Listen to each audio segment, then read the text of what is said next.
Estimadas almas, vamos continuar depois de um tempo sem falar sobre o livro do Provérbios. Vamos continuar o capítulo 13º. Havíamos visto alguns versículos, mas vamos ter que voltar um pouquinho atrás. Diz aqui o versículo 3: aquele que guarda sua boca, guarda sua alma, e o que é inconsiderado no falar sentirá males. O preguiçoso quer, mas em vão, a alma dos que trabalham será saciada. Então vamos considerar aqui esses primeiros versículos, segundo a sabedoria do bom Deus. Primeiro, o falar. Normalmente quem faz pouco, fala muito. Isso é um mal. Aqui eu não vou falar nem de homem e mulher, hein? Ambos. Verdade que as mulheres são famosas por falar um pouquinho mais. Mas, falando do homem sem obras, ele é muito falador. E não somente de falar língua em movimento, mas muitos pensamentos. Muitos planejam, nada feito. Falar. Às vezes estão falando consigo mesmo. E aí o que acontece? Muitos planos, poucas ações, e muitas vezes quer compensar a inatividade com muitos planos. E o que acontece nesta alma? Falta um alicerce.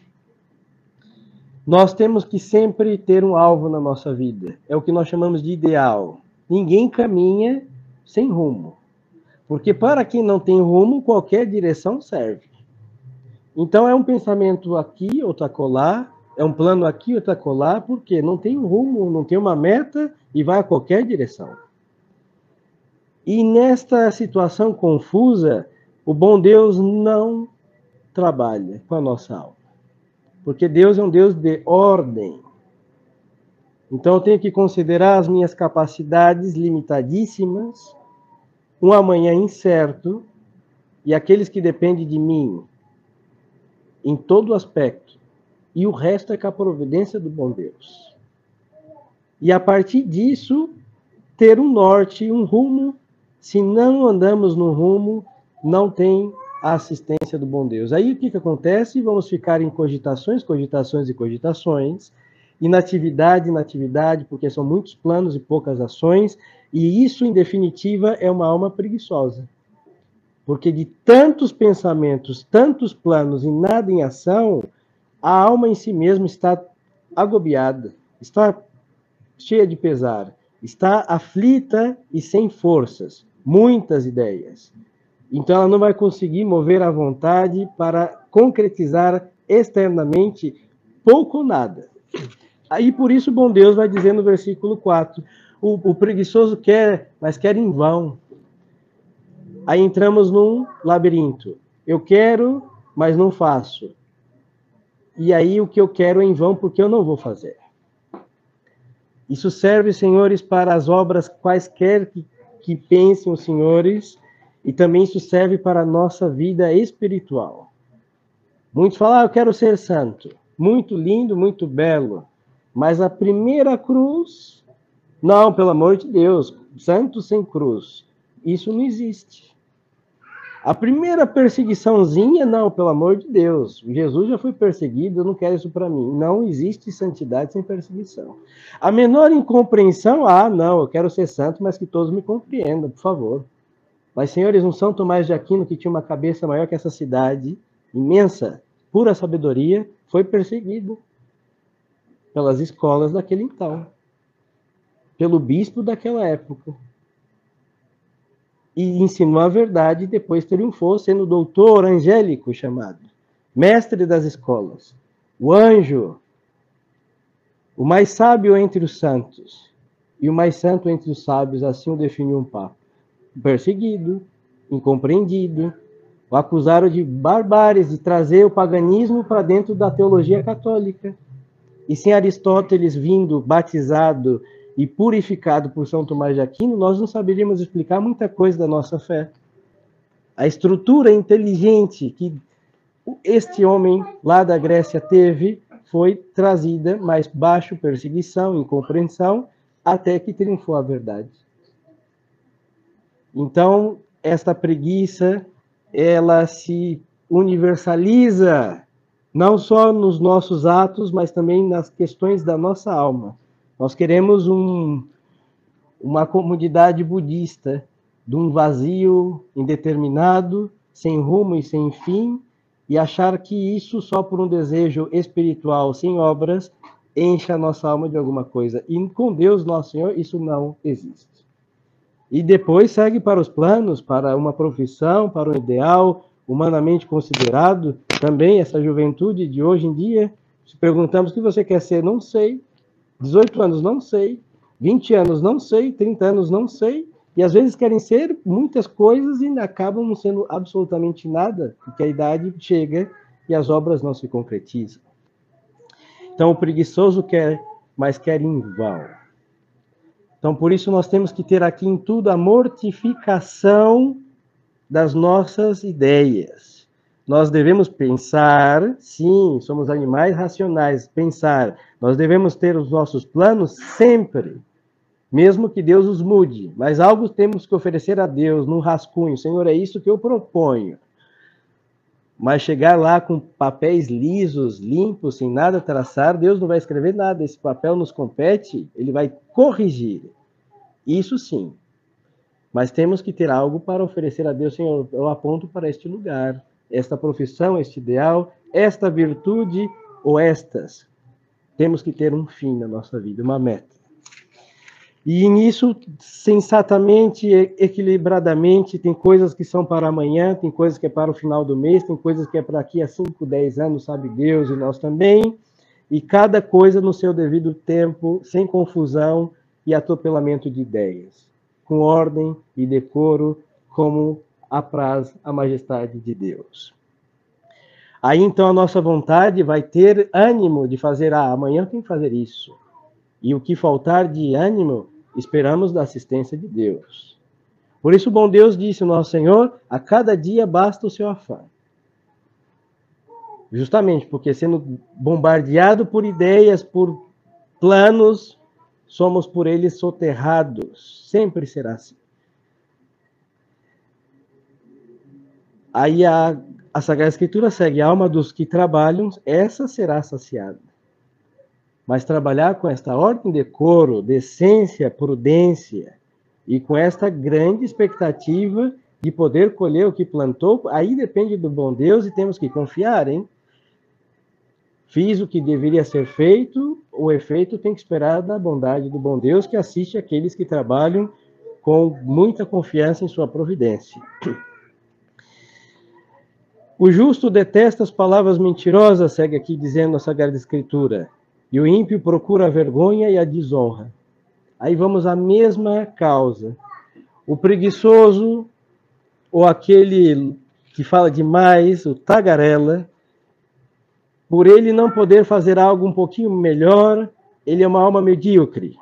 E na sua mediocridade, ele busca o mais fácil. É o caminho do erro. Hoje é muito mais fácil você ser um mendigo e depender da caridade dos outros, ou de uma bolsa vinda do senhor presidente, do que estudar, ralar, ter uma profissão decente e viver à custa do seu suor. Muito mais fácil. É muito mais fácil ser um mentiroso, um caluniador, do que andar na verdade e na integridade. Então, o preguiçoso tem isso. Ele vai buscar o caminho mais fácil. E qual é o caminho mais fácil? O caminho do mal, o caminho das trevas. E agora o justo, não. Ele tem esse equilíbrio interior.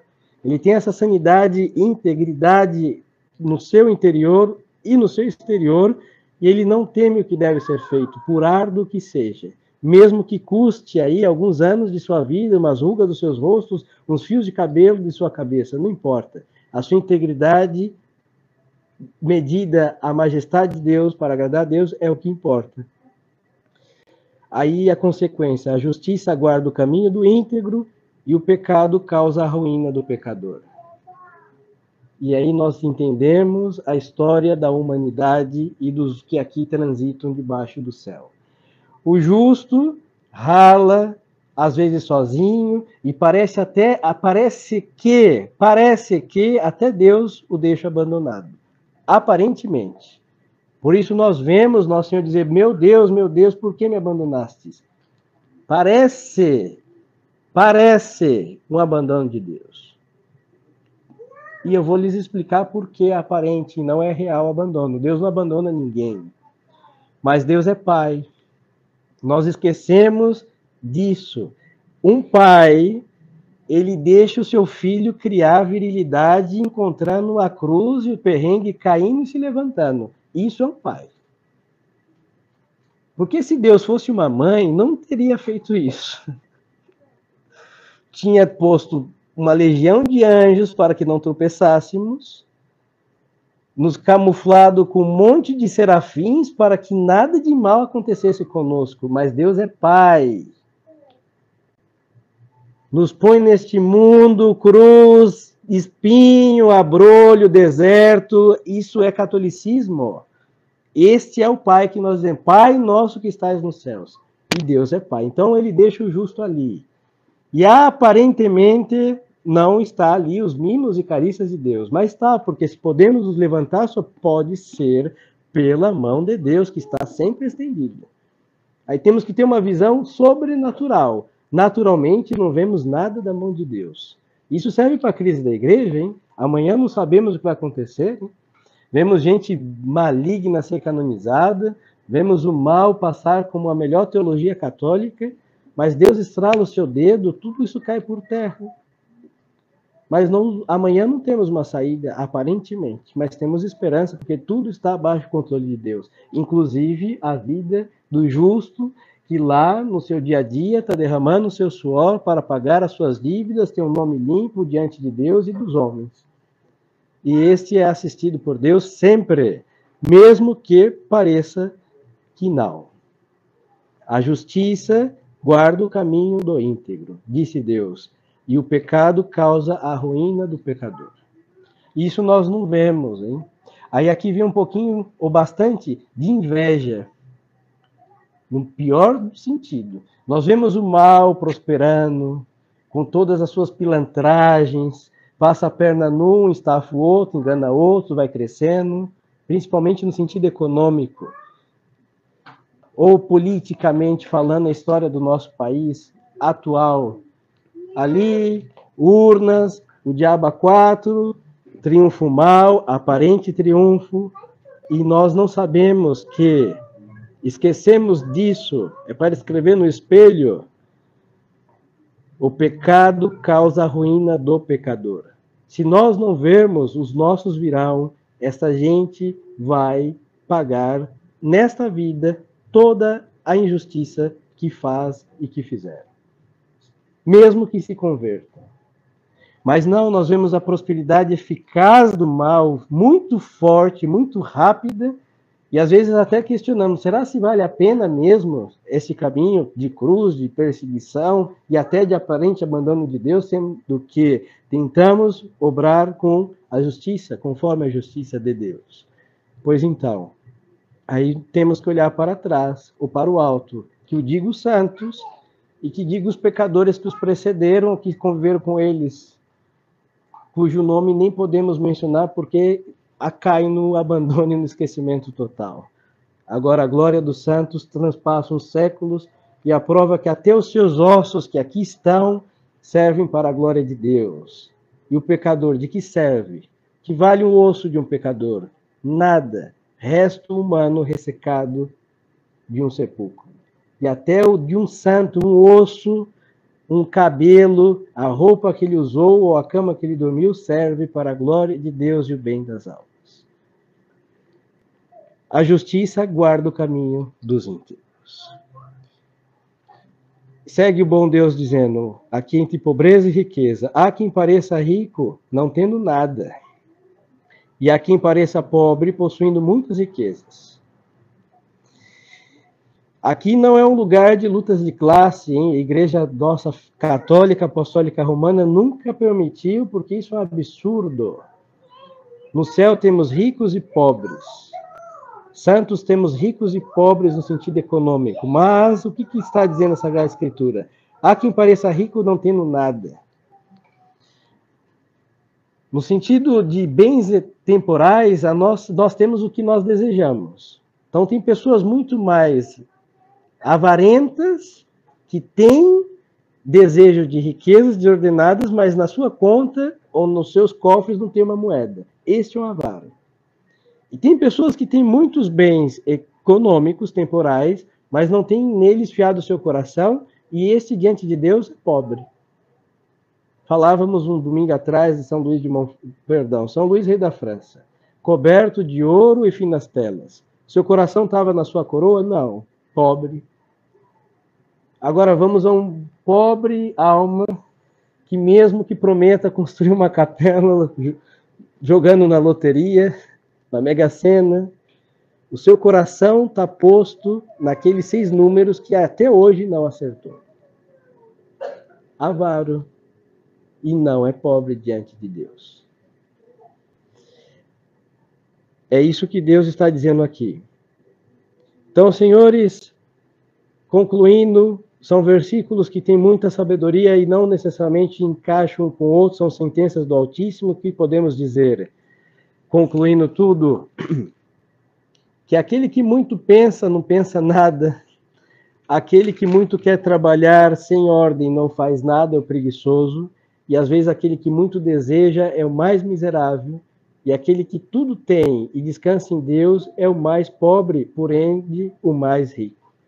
Então, celebrando esse dia São Vicente de Paulo, nós temos o exemplar acabado. Um homem de uma classe pobre que quis enriquecer os pobres com a graça de Deus. Não tinha nada este homem, humanamente falando, mas tinha Deus. Tal que começou com as suas obras assistenciais e conseguiu fazer o quê? Um lenitivo para a pobreza no sentido econômico, mas como ele estava ali com um ideal, dar Deus, ele deu Deus às almas. Não tinha muitos planos na cabeça, como vimos no terceiro versículo, um só, e ele cumpriu. Depois o seu coração estava posto nesse ideal com Deus Nosso Senhor, e mesmo não vendo saídas e meios, começam as nuvens tenebrosas se dissiparem, vê aí com o bom Deus em sua providência meios para cuidar dos seus pobres, instruir aquelas crianças menesterosas e fazer uma obra que, infelizmente, com a crise da igreja e uma pitadinha da maçonaria, caiu por terra. Senhores, nós podemos fazer a mesma coisa. Nós precisamos mortificar essas ideias loucas da nossa cabeça. Nós necessitamos esvaziar um pouco a nossa vontade, que se põe em qualquer coisa, e ter um ideal com o nosso Senhor, e ninguém pode nos segurar quando é assim, quando deste jeito é feito ou for feito. Aí nós vemos os santos, o de hoje, ninguém segurou São Vicente. Mesmo não tendo um centavo, ninguém morreu de fome. A providência de Deus é maior do que a generosidade dos homens. Sempre foi. Mesmo quando tudo parece perdido, triunfa. Que o diga Santa Filomena, estamos celebrando aí seus 40 dias na prisão, 13 anos, vai perder a cabeça, vai ganhar o reino dos céus. Ninguém move essa menina. Nem prometendo o império de Roma, ninguém move, está fixada em Deus. Então vemos que o homem mortificado em muitos planos, posto em um só, e este um só, arrimado em Deus, ninguém pode destruir. Nem inferno, nem diabo, nem o malvado, ninguém. Nem o PT, nem o diabo e seus sequazes, não pode. Então, senhores, peçamos isso a Deus nosso Senhor. Aí, para isso, temos que depor o quê? A nossa preguiça, que é o fruto de desordens, de muito pensar e pouco agir. Ou de muito agir sem nada pensar, também gera um desgaste mental, espiritual e físico. E aí vem o topor, e queremos que neste cansaço por desordem nossa, Deus intervenha. Não vai intervir. O que depende de nossas mãos com Deus, Deus não fará sem as nossas mãos. Isso serve para a nossa virtude precária, isso serve para a ordem em nosso interior, na nossa alma, do teto que vivemos, das almas que governamos com a graça de Deus e aonde quer que estejamos. O que nos compete com Deus, Deus não fará sem nós. Louvado seja nosso Senhor Jesus Cristo. Em nome do Pai, e do Filho, e do Espírito Santo. Amém.